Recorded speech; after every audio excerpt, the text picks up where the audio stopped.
মারুন মারুন এই যে দৌড় দে স্কেটটা পড়ছে পড়ে আরেকটা ভর্তি। আসসালামু আলাইকুম। ওয়ালাইকুম আসসালাম। সভাপতি সাহেব কেমন আছেন? ভালো আছি, আপনি কেমন আছেন? আছি আলহামদুলিল্লাহ। এই কিছু কইবেন নাকি? হ্যাঁ, জরুরি কাজ করতেছি তো, বলে তাড়াতাড়ি কইন। কিছু কইবেন? এটা জরুরি কাজ করতেছি, যদি কিছু করার থাকে তাইলে আপনি কইয়া চলে যান। সভাপতি সাহেব আসছিলাম তো একটু কথা বলার জন্য। না আপনারা যে ব্যস্ত, তাহলে কি কথা কি পরে বলবো? আচ্ছা তাহলে বলেই ফেলি।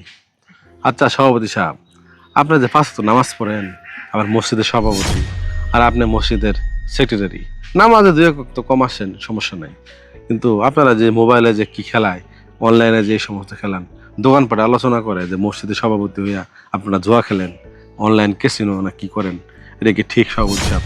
আপনি বলেন। এটা তো আমি আসলে ইমাম সাহেব, আমার তো সামনে কথাগুলো বলে তখন খুব খারাপ লাগে, সেজন্য আপনারা আমি সরাসরি বললাম। কাজটা কি ঠিক হইতেছে কিনা একটু বলেন তো। এই কাটা কইছে? হ্যাঁ, কি কি আমরা কি করি? হ্যাঁ, কাটা কইছে? দৈরানো স্যার, এই হুজুর শুনুন, আপনার সমস্যা কি? হ্যাঁ, সমস্যা কি? আপনার বেতন কম দেই, মাস গেলে বেতন দিতাছি না? হ্যাঁ, ঠিক টাইমে বেতন দেই, দেরিও করি না, তারপরে আপনি এরকম আলাপ করতে লিগা? আপনি আপনার মতো ঠিক থাকেন, চুপ থাকেন, সব ব্যাপার নাক গলাবেন না, চুপ থাকেন। সভাপতি সাহেব আপনি রাগ হইতেছেন কেন? এই এলাকার অনেকে আলোচনা করে যে আপনি মসজিদের সভাপতি, আপনি মোবাইলে ক্যাসিনো গেম খেলেন, আপনি ক্যাসিনো জুয়া খেলেন, আপনি তো এটা ঠিক না।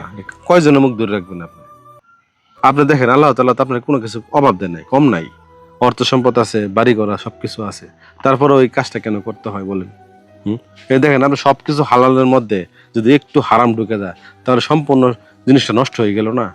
আমি বুঝাই বলতেছি, আপনার 1 পাতিল দুধ নিছেন, 1 পাতিল দুধের মধ্যে যদি আপনার মনে করেন যে কোনো একটা প্রস্তাবের ফোঁটা পড়ে যায়, চেনা পড়ে যায়, গরুর একটা চেনা পড়ে যায় একটু 1 ফোঁটা, তাহলে কি পুরা দুধটা নষ্ট হয়ে গেল না? ঠিক তেমনি আপনি হালাল ইনকামের মধ্যে যদি একটু হারাম ঢুকে যায়, তাহলে কিন্তু পুরা ইনকামটা কি হয়ে গেল, নষ্ট হয়ে গেল। সেজন্য এখনো সময় আছে, আপনি মসজিদের সভাপতি, আপনি সেক্রেটারি, এগুলো থেকে ফিরে আসেন। আপনারা যে ওপেনলি রাস্তার মধ্যে এগুলো করতেছেন, এটা তো মানুষ তো বলবেই, আর এটা তো আসলে ঠিক না, এই কাজটা তো খুব খারাপ। এটা আইনের সমস্যা কি? আমরা যেমনে মন চাই এমনি টাকা কামাই করি, আপনার বেতন দিলে হইলো, খাবার দিতে আসছি, তাতে আপনার সমস্যাটা কি? আমরা করতে গেলাম কিভাবে কামাই করতেছে সেটা আমার ব্যাপার, আর মসজিদের কাজ চললে হইলো। দেখুন হুজুর, আপনি যদি বেশি বাড়াবাড়ি করুন তাহলে কিন্তু চাকরি করা পাইতেন না, তাহলে কিন্তু আপনার অন্য জায়গায় চাকরি দেখুন লাগবো। কথা কম কইবেন সবসময়। সভাপতি সাহেব, সেক্রেটারি সাহেব, উচিত কথা বললেই আপনারা মানে যার না তার আপনার টুটি ধরে ফেলতেছেন কেন? কারণ কি? আমি কি খারাপ কিছু বলছি? আপনি মসজিদের সভাপতি, আপনি মোবাইলের মধ্যে জুয়া খেলেন, আপনি সেক্রেটারি, মসজিদের সেক্রেটারি, আপনি মোবাইলের মধ্যে জুয়া খেলেন, আপনারা তো সমাজটা নষ্ট করতেছেন। আপনাদের দেখে যুব সমাজ কি শিখবে বলেন? হ্যাঁ, আর বলতেছেন বেতন আটকায় রাখেন না। ঠিক আছে, বেতন আটকায় রাখেন না, আপনারা আমার বেতন দিতেছেন, তার মানে কি আমি সত্য কথা বলতে পারবো না? উচিত কথা বলতে পারবো না? সত্য কথা বলার পরে যদি আমাকে ফাঁসি দিয়ে মৃত্যুদণ্ড দেওয়া হয়, তারপরে সত্য কথা বলবো, হকটা তো ছাড়তে পারবো না। হ্যাঁ, এখন আপনাদের জন্য আমাকে মানুষের কথা বলে যে কি, যে জোয়া চোরের এই হুজুর রাখছে, জোয়া চোরের হুজুর রাখছে, জোয়া চোরের হুজুর। ঠিক আছে, আপনাদের জন্য আমার কথা শুনতে হয়, কথা বলে নিজের কাছেও খারাপ লাগে। এখন আপনারা যদি সংশোধন করতে না পারেন, তাহলে তো এখানে আমার চাকরি করা সম্ভব না। আমি চাকরি করব, আমি পড়াশোনা করছি, আল্লাহ তাআলা যেখানে আমার ভাগ্যে আছে রিজিক আছে সেখানে আমি চাকরি করব, এখানে করতে হবে, বিষয়টা এমন না। হুজুর দেখুন, এত বেশি বুঝুন না যে, হ্যাঁ, এটা কি জুয়া নাকি? হ্যাঁ, এটা এখন সবাই খেলে, এটা অনলাইন ক্যাসিনো, এটা একটা। আপনি কোন জুয়া?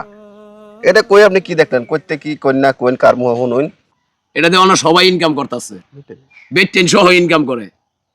ওই যে টাচ মোবাইল কিনে কে লেগে কথা কর লেগে এই ক্যাসিনো খেলবার লেগে টাচ মোবাইল কিনে, এছাড়া মোবাইল কিনতো না, টাচ মোবাইলের দরকার পড়ছিল। সভাপতি সাহেব, আপনাদের একটা কথা বলি, বাংলাদেশ সরকার একটা আইন করছে, সেই আইনটা হচ্ছে কারো মোবাইলের মধ্যে যদি এই সমস্ত জোয়ার কোনো সাইট থাকে বা কেউ জোয়া খেলতে থাকে, সব মানে কোনো আইনানুগ ব্যক্তি ধরতে পারে, তাহলে তার শাস্তি হচ্ছে সর্বোচ্চ 2 বছরের কারাদণ্ড এবং কি 1 কোটি টাকা জরিমানা। তো আপনারা একটু সাবধানে থাকবেন। আর একটা বিষয় হচ্ছে, আল্লাহ তাআলা আমাদেরকে যে অর্থ সম্পদ দান করছে, সেই অর্থ সম্পদ যদি আমরা হালাল কাজে ব্যয় করতেছি কিনা হারাম কাজে ব্যয় করতেছি, সেই হিসাবটা কিন্তু আল্লাহ তাআলা কাঠগড়ায় দিতে হবে, সেই হিসাবটা মাথায় রাখবেন। আর একটা বিষয় হলো, যদি আপনারা সংশোধন হতে না পারেন, তাহলে আমি আপনাদের সাথে চাকরি করতে পারবো না আপনাদের মসজিদে। কারণ আমি যদি আমার সভাপতি সেক্রেটারিই মানে সংশোধন করতে না পারলাম, তাহলে অন্য মুসল্লিদেরকে তো আমি সংশোধন করতে পারবো না। যদি আমার কথা ভালো না লেগে থাকে, আমার কথা না বুঝতে পারেন, তাহলে আপনাদের সাথে আমি থাকতে পারবো না। আপনারা হয়তো অনেক হুজুর পাবেন, হয়তো আপনাদের বিষয়টা প্রশ্রয় দিবে, সত্যটা বলবে না, কিন্তু আমি সেরকম না। সত্যটা বলছি, যদি ভালো লাগে সেটা গ্রহণ করবেন, আর খারাপ লাগলে আমার কিছু করার নেই। তো আমার যতটুকু বলার আমি আপনাদের বলছি, যদি বেয়াদবি হয়ে থাকে অবশ্যই ক্ষমা সুন্দর দৃষ্টিতে দেখবেন। আসি, আসসালামু আলাইকুম। কত দিন সময় নষ্ট করতে দেখছো দেখছো ওইছে স্কেটার মারছে গো। এই আমারটা ইস, দে, দে, দে, দে। ধরছে মার ধরছে। এ আল্লাহ 20 গুণ। আচ্ছা বর্তমান সময়ে সব বয়সের লোকদেরকেই অনলাইন ক্যাসিনো গেমের প্রতি আসক্তি দেখা যায়। এই গেমটা বাংলাদেশ থেকে একেবারে নিষিদ্ধ করা হোক। ভিডিওটা সচেতনতার জন্য শেয়ার করবেন।